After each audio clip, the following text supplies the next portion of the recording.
Hello friends, स्वागत है आप सभी का। तो आज के इस वीडियो के अंदर जैसे कि हमने आपको थंबनेल और टाइटल में दिखाया ही है कि जो हम मीटिंग करने वाले हैं डॉक्टर अकरम अहमद सर से।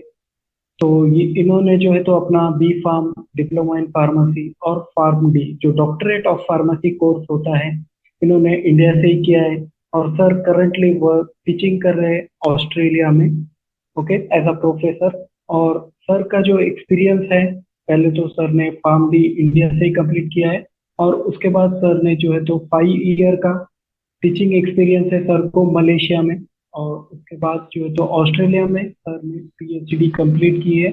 और करंटली सर ऑस्ट्रेलिया में ही वर्किंग है। और सर का और जो प्लेटफॉर्म है, अगर आपको फार्मासिस्ट के लिए प्रिपेयर करना है, अब्रॉड फार्मेसी करना है, तो सर का एक ऑफिशियल यूट्यूब चैनल भी है डॉक्टर अकरम अहमद नाम से, आप उसे फॉलो भी कर सकते हैं। तो आगे का जो इंफॉर्मेशन है वो आपको सर ही देंगे। तो welcome sir, and please share Thank about. thank you so much, Bilal, for your time. And you was so long time you was requesting for a short interview, short discussion about Australia or any abroad country. So many of the Indian pharmacists they always ask they want to go in abroad. So my name is Dr. Akram Ahmed. I completed my diploma in pharmacy, bachelor of pharmacy, and PharmD from India. And I work in India as assistant professor, one of the university in UP. Then later I moved to Malaysia and I worked there as a clinical pharmacy lecturer for 4 or 5 years. Then I moved to Australia for my PhD. Recently, I completed my PhD and I'm working here at the university. And simultaneously, I make videos for healthcare professionals. So any medical doctor, pharmacist, nurse, lab technicians, they want to migrate to Australia. So we are helping them to migrate to Australia. So we basically complete A to Z process. For example, if you are a pharmacist, complete your B pharmacy from India. Now you want to work in Australia. So we will help you. So there is academically .ai is our website. So this is basically a startup from Australia. So we are helping them to migrate Australia. And I always make videos basically for YouTube whenever I free to guide the people so they can migrate easily in Australia. So that's what about me. Yes, Bilal. So sir, first question from the student: how we can start our career in abroad, means how we can get job, or we can apply through consultancy, or we can apply directly to that job. How can we do that?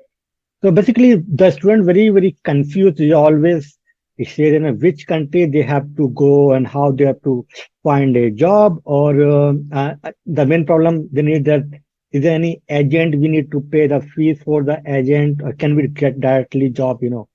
तो बहुत ही simple है। If you want to work in abroad, आपको जिस country में आपको job करनी है तो उस कंट्री का आपको एग्जाम लिख के पास करना पड़ता है। फॉर एग्जांपल अगर आपको दुबई जाना है तो आपको वहां का डीएचई एग्जाम लिखना पड़ता है। इंडिया में ऑनलाइन एग्जाम होता है, उसको पास करने के बाद आप दुबई जा सकते हैं। Same for Australia. तो अगर आपको ऑस्ट्रेलिया में जॉब करना है तो आपको ऑस्ट्रेलिया में बेसिकली पहला स्टेप होता है, उसको बोलते हैं इनिशियल स्किल असेसमेंट। मतलब आपके जो डॉक्यूमेंट्स वगैरह होते हैं वो ऑस्ट्रेलियन फार्मेसी काउंसिल में जमा होते हैं। वो लोग चेक करते हैं कि भाई डिग्री ओरिजिनल है और इक्विवेलेंट टू ऑस्ट्रेलिया है। उसके बाद वो बोलेंगे yes you are eligible to sit in the exam. तो पहले स्टेप में डॉक्यूमेंट्स आपके चेक होंगे। नेक्स्ट स्टेप में आपको जो है ये एग्जाम होगा, ये ऑनलाइन एग्जाम होता है। ये बेसिकली 2 घंटे के दो पेपर होते हैं। एक दिन में 2 पेपर देने पड़ते हैं, पेपर 1 एंड पेपर 2। और इसमें 100 क्वेश्चन बेसिकली होते हैं। तो उसमें से 50% अगर आपने सही कर दिया तो आप पास हो जाओगे और there is no negative marking. तो ये एग्जाम बहुत ही इजी होता है, सारे बच्चे कर सकते हैं। फिर एक आपको एक इंग्लिश की टेस्ट पास करनी पड़ती है और उसके बाद फिर आप ऑस्ट्रेलिया में डायरेक्टली अपना वीजा अप्लाई करके यहाँ पे आप आ सकते हो ऑस्ट्रेलिया के अंदर। तो सर जैसे कि आपने बताया कि इंग्लिश एग्जाम पास करना होता है, इसके अंदर जो एग्जाम है सर वो मेंशन आइल्स और उसके अलावा कौन सी होती है? हाँ, बेसिकली जैसे कि हम पहले पहले आपके असेसमेंट करवाते हैं, फिर हम आपको कोचिंग देते हैं एग्जाम को पास करने की, कैप्स एग्जाम की। तो ये दोनों वही स्टेप। और नंबर 3 स्टेप आता है इंग्लिश रिक्वायरमेंट। तो बेसिकली 4 टेस्ट होते हैं, तो चारों में से आप कोई भी दे सकते हो। जैसे कि टॉफल हो गया, आईएलटीएस हो गया, ओईटी हो गया और पीटीई हो गया।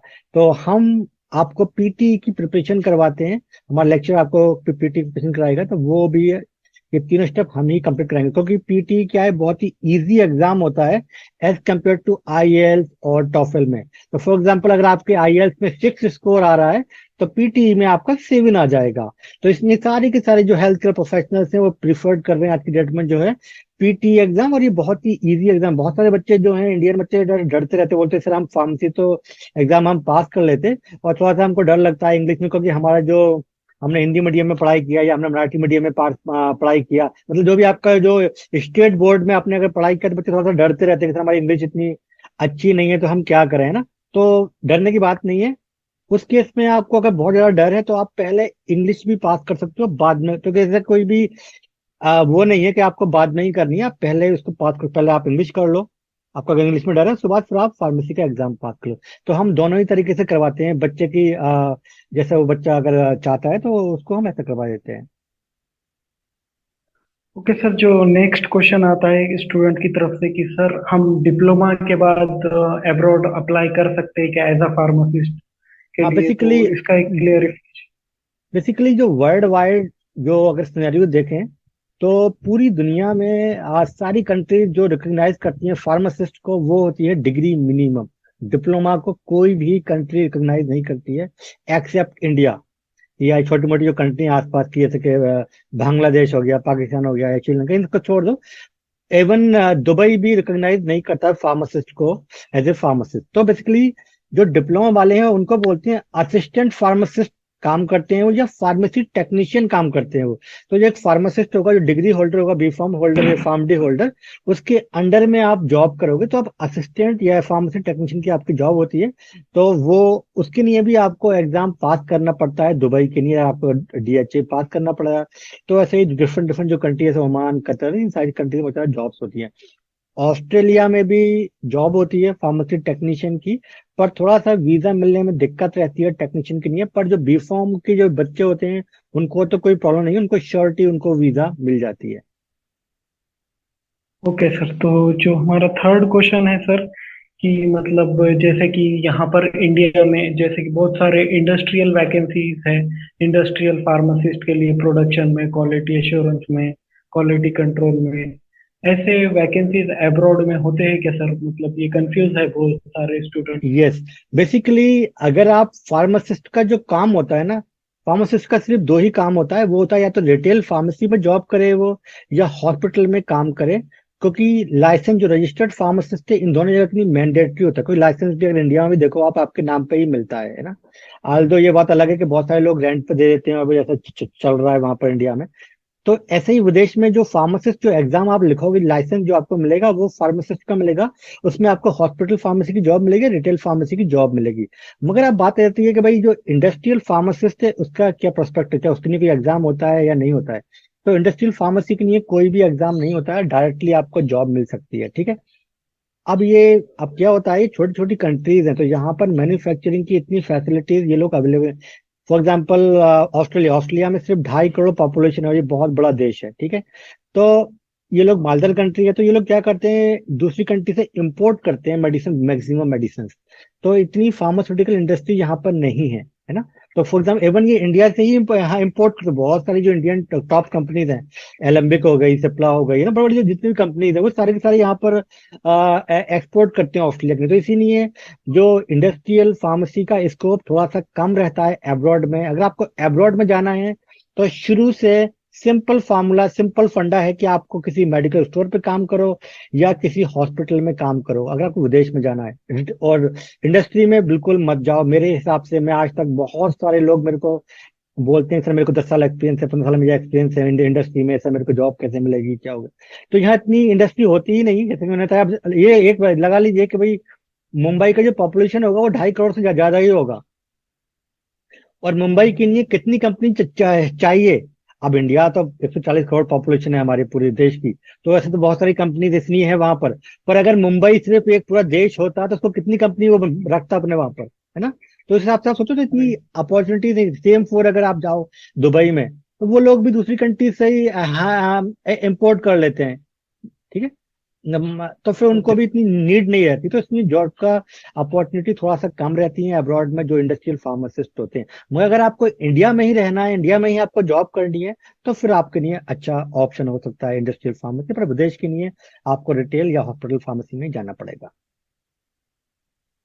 सर जो नेक्स्ट है मतलब क्वेश्चन कि how much cost required for, मतलब आपको अगर जॉब करना है अब्रॉड में, तो मिनिमम स्टार्टिंग में कितना अमाउंट होना चाहिए हमारे पास जाने के लिए, या फिर जो भी वीजा प्रोसेस है, पीआर है, ये सारी डिटेल इंफॉर्मेशन के लिए मतलब हाँ, मिनिमम अमाउंट। तो बेसिकली अगर आप इंडियन, कोई अगर ऑस्ट्रेलिया में आना चाहता है इंडियन फार्मासिस्ट, तो इनिशियल असेसमेंट होता है उसका, फिर एग्जाम की कोचिंग, या कोचिंग नहीं मिले तो आप खुद से भी करते हो तो आपको एग्जाम की फीस देनी पड़ती है ना। तो ये सारा जो अगर आप मैं कंबाइन कर दूं, हम बेसिकली जो जितना फीस चार्ज करते हैं, आप इनिशियल असेसमेंट करते हैं, आपको हम कोचिंग देते हैं। कोचिंग हमारी होती है कि अनटिल आप पास नहीं होते हो तब तक आप हमारे पास ही रहोगे, तो हम आपको 100% पास करा के ही मानेंगे, ठीक है। उसके बाद फिर आपको इंग्लिश भी हम कोचिंग देंगे। तो ये सारा जो स्टेप्स है, और जो गवर्नमेंट की फीस होती है 3500 AUD, तो ये सारा अगर मिला दे तो करीब इंडियन रुपीज में हो जाता है ये 3.5 लाख के आसपास। अब आपका ये क्वेश्चन ये हो कि सर सैलरी कितनी मिलती है ऑस्ट्रेलिया में एक मंथ में, हाँ, है ना। ये सबका क्योंकि भाई क्वेश्चन होता है सर। आप आपका ये आप 3-4 लाख 5 लाख आप लगा रहे हो, है ना।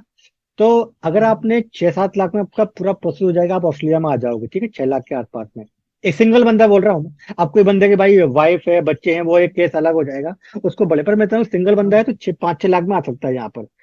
अब यहाँ जो सैलरी होती है वो मिलती है यहाँ पर आपको, मैं मिनिमम यहाँ पर सैलरी मिलती है पर घंटे के हिसाब से, पर आवरली सैलरी होती है।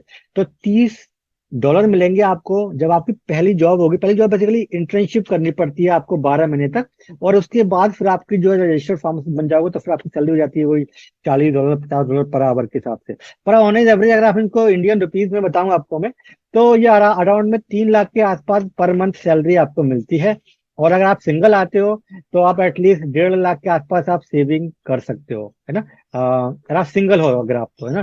तो जो भी आपने पैसा लगाया, ये 3 से 4 महीने में आप अपने फैमिली को पे बैक कर सकते हो। बहुत सारे बच्चे बोलते हैं, सर हम 5-6 लाख नहीं है, अब हम क्या करें, है ना।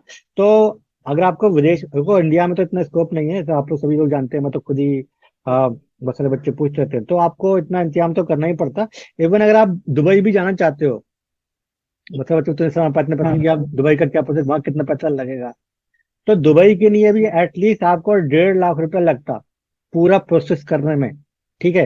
अब वहां पर जो सैलरी मिलती है दुबई में, वहां मिलेगी सैलरी आपको करीब 50-60 हजार रुपए, उसमें से हार्डली आप 30-40 हजार सेव कर पाते, ठीक है। तो अब हाँ। आपको यहाँ 1.5 लाख आपकी सेविंग हो रही है, वहाँ 30-40 हजार हो रही है, तो यहाँ 6 लाख खर्चे हो रहे हैं, यहाँ 1.5 लाख खर्चे हो रहा है। तो ये आप अपना लॉन्ग टर्म में आप देखोगे तो ऑस्ट्रेलिया बेस्ट कंट्री है आपके लिए। एक साल भी अगर आप यहाँ लगा देते हो ना, तो उसके बाद हर साल आप जो है 15-16 लाख 18 लाख आप सेव सेव करोगे पर मंथ, पर सॉरी पर ईयर। 18 लाख में बता रहा हूँ मिनिमम आप सेव करोगे, अपनी फैमिली को आप भेज सकते हो।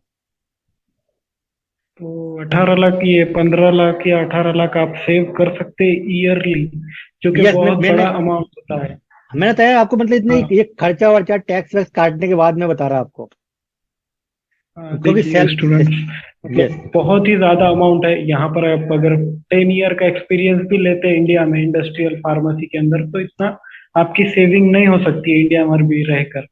ओके। अब इंडिया तो में sir, yes, yes Bilal. Sir जो लास्ट क्वेश्चन है, जो आपने जैसे कि बताया है कैप्स एग्जाम, इसकी प्रिपरेशन कैसे कर सकते हैं, या आपका जो चार्जेस है ये बता सकते हैं, या फिर आपकी जो वेबसाइट है उस पर रजिस्ट्रेशन कैसे करना है, आपकी कोचिंग ये के बारे में थोड़ा सा बताइए। हमारी वेबसाइट पर बेसिकली हमने नंबर दिए हुए हैं, तो आपको जस्ट जस्ट व्हाट्सएप करना है, तो हमारे एकेडमिक काउंसलर आपको कांटेक्ट करेंगे, वो आपको पूरा बताएंगे, ठीक है। और अगर आप खुद से भी, बहुत सारे बच्चे पूछेंगे सिलेबस क्या है सर, हम कौन कौन सी बुक्स हम पढ़ना चाहते हैं ना, अगर हमारे पास में पैसे नहीं है, हम कोचिंग नहीं लेना चाहते, तो इज अप टू यू, ठीक है। तो हमने उसके लिए हमारी वेबसाइट पर academically.ai पर जाओ, तो वहां पर ब्लॉग पे अगर आप क्लिक करोगे तो ब्लॉग्स में हमने पूरा बताया हुआ है, आप कौन कौन सी बुक लेकर भी आप पढ़ाई कर सकते हो, और कौन कौन से टॉपिक पर। होता क्या है, बहुत सारे बच्चे इसमें फेल हो जाते हैं, क्योंकि अगर आप फेल हो जाते हो तो करीब 1-1.5 लाख रुपए आपको फिर दोबारा से फीस देनी पड़ती है गवर्नमेंट की, है ना। तो पैसे बचाने के चक्कर में उल्टा आप प्रोसेस डिले हो जाता है, क्योंकि आप जितनी जल्द, आप सही से ये सोचो कि आप यहाँ 1 महीने पहले भी अगर आप ऑस्ट्रेलिया आ गए तो आपने 1.5 लाख रुपए आपने सेव कर लिए, आप किसी के प्रोसेस के थ्रू आए, और हम आपको पूरा गाइडेंस देते हैं शुरू से लेकर एंड तक। और कह सकते हैं बहुत ही इजी एग्जाम है, टफ एग्जाम नहीं है। तो हम लोग बेसिकली लाइव क्लासेस लेते हैं ऑस्ट्रेलिया से, हमारे 3 लेक्चरर्स इवनिंग टाइम में 2 घंटा, मतलब हम लोग 10 से 12 घंटे लेते हैं 4 दिन तक, ठीक है। बीच में 3 दिन गैप रहता है। गैप इसलिए रहता है कि वो आपको जो हमने पढ़ाया आज, कल को आप खुद से रिवाइज करो, तो आपको अब जो है 3 आवर अगर आपने हमको दिए 3 महीने तक, आप एग्जाम डेफिनेटली पास कर जाओगे, और उसके बाद फिर आप ऑस्ट्रेलिया में आ सकते हो। ओके सर, तो ये thank you for joining us, आपका वैल्यूएबल टाइम देने के लिए। और नेक्स्ट जो हमारी मीटिंग रहेंगी वो डायरेक्टली स्टूडेंट के साथ जो इंटरेक्शन रहेगा, आप ज्वाइन कर सकते हैं सारे स्टूडेंट, और आपके जो भी क्वेश्चन है आप डायरेक्टली सर से पूछ सकते हैं। तो थैंक यू वेरी मच हाँ फॉर ज्वाइनिंग अस, एंड हाँ please subscribe for more update. आप सर के चैनल को भी सब्सक्राइब कर सकते हैं और हमारे चैनल को। और जो आपको फुल इंफॉर्मेशन चाहिए तो academical.ai.डॉट जा सकते हैं आप। नीचे डिस्क्रिप्शन में भी आपको लिंक मिल जाएंगी सर के चैनल की भी और वेबसाइट की भी, तो डायरेक्टली आप विजिट कर सकते हैं। Thank you very much once again.